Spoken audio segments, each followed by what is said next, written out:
Huwag kayong nalililang sa mga nangyayari. Let's stay focused. Pare-pareho tayo.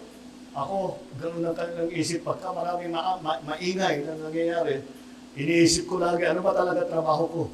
Trabaho ko ba yung makipag-away dyan? Trabaho ko ba makapag-debate dyan sa mga walang kwentang bagay? Hindi. Ang trabaho ko, pagandahin ang Pilipinas. Kayo naman, may mission din kayo. Kaya huwag ninyo, pagka medyo naguguluhan kayo, isipin lang ninyo, alalahanin ninyo, what is my mission? What is my mission? Your mission is to defend the people and the Republic of the people of the Republic of the Philippines and the state of the Republic of the Philippines.